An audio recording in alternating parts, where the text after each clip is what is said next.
hello. Hello. It's great to be online. Welcome back.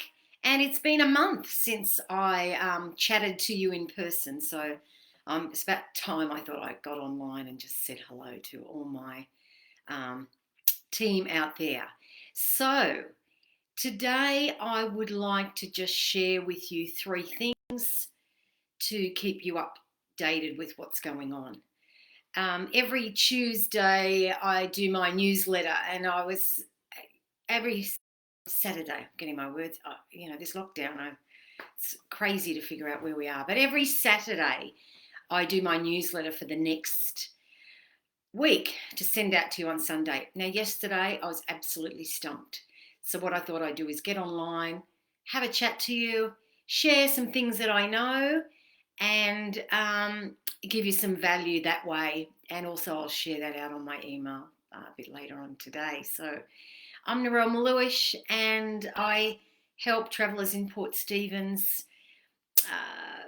make their wonderful dreams come true and have holidays that are wonderful for all the right reasons. So backtracking, that's been a little difficult. So let's just share what we can do, where we're up to, and what we've been doing in the store, or not in the store because we've been in lockdown, just like the rest of you. So one of the things I wanted to share with you was New Zealand. It seems that was something we wanted to do. Doug and I were keen to take a tour there early next year, but we wanted to promote it this year. And you'll find that where I can, I only promote holidays that I know, I believe that you'll be able to get away on. That's what happened yesterday. Everything kept coming into me, and New Zealand was exactly what I was going to share with you for next year. But if you do not know, Jacinda Ardern said that it's unlikely New Zealand will open until 2022.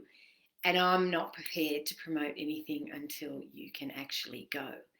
So just a heads up on that. New Zealand's off the cards for the rest of this year because of the New Zealand government and with what's happening here in Australia. That doesn't mean that it won't happen soon.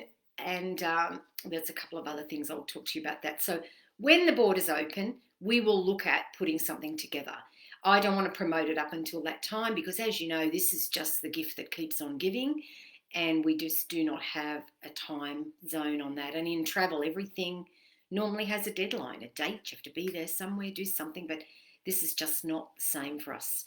So New Zealand is off the cards for this year, and I'm sorry, I did speak to someone this week and she was absolutely devastated because it will be 3 years since she will have seen her grandchildren and her kids. So it is pretty devastating, and there's nothing we can do about it other than keep our chin up and work with what we can, keep looking forward in hope, but practical enough that it doesn't drive us nuts.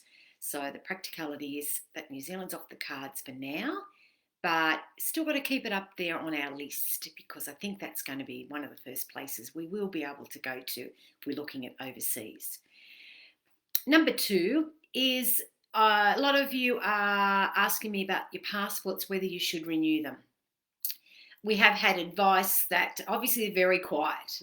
People are not renewing their passports. But my suggestion is if you have an intention of going overseas, anytime within the next 10 years and your passport is due to come up, it's about to expire, my suggestion is you get that passport.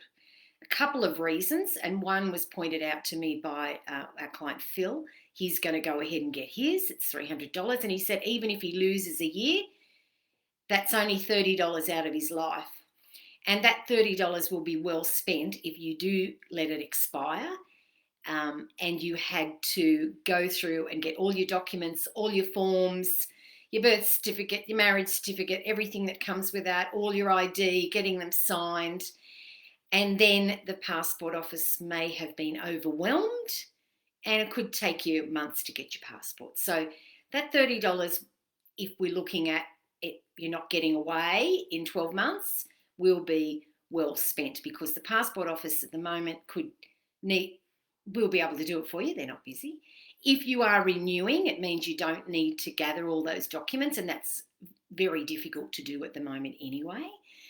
And if you did leave it, it could be months before you get your passport. And then if you want to just get away when there's a little window of free COVID freeness, you want to be able to get on that plane or do whatever, visit your relatives if that happens, if the opportunity comes up. Number 3 is vaccinations. And if you are going to be travelling, it looks like it's not mandatory. And I think that's the way it should be, people's personal choice. However, it's going to be very difficult for you to be able to travel if you aren't vaccinated. And the airlines are going to put that in. They're going to have risk assessments with regard to that. Now, I'm not a medico. I can't advise you with that. But we are getting back. Doug and I will be double vaccinated next week. Our daughters are getting vaccinated. They're taking the AZ. They've made the choice that they need to have some leadership with that and move forward because they're having some issues getting the Pfizer. So obviously it's a personal choice. And I did speak to some clients this week, and it's a little devastating for them because one of the couples cannot have a vaccination. He can't have any kind of vaccination. So that's a bit sad for them, and that we just really will need to see what unfolds. And it's still an unknown anyway. All we've just got to do is move forward with what we do know and the things that we can control and the things that we can have some part in moving this forward. So I would imagine that if you're someone who travels, that you probably come to the conclusion that you will need to be vaccinated if you do want to travel. And there will be vaccination passports or forms of some kind electronically, like the yellow card of yellow fever, but electronically. But we have a long way to go for that, and we've got time here in Australia. So they're the 3 things I wanted to share with you. Put some comments in if you've got some things that you would like to know. I haven't asked you, haven't said hello or anything, but do that. If there's something you'd like me to talk about, and I'll come back online when I can in a couple of weeks to give you another update. Hopefully it's a good story update. And maybe we can get back to seeing New South Wales again. I have put some great things out the other day about rail tours and etc. that people have taken up for next year. So I think next year's the way to go. We're helping people work through their situations at the moment, and we're just plugging in again for 2022. So I hope you have a great day. It's absolutely beautiful at Port Stephens today. We're going to head out and get some exercise along the beach while we have our 10-kilometre radius today. That reduces to 5 kilometres tomorrow, which is not, which we won't be able to get access to the beautiful beach if we do that. So hopefully you get out for the day. Maybe I'll see you, but I won't be coming up to say hello. But you stay safe, and I look forward to catching up with you soon. Bye for now.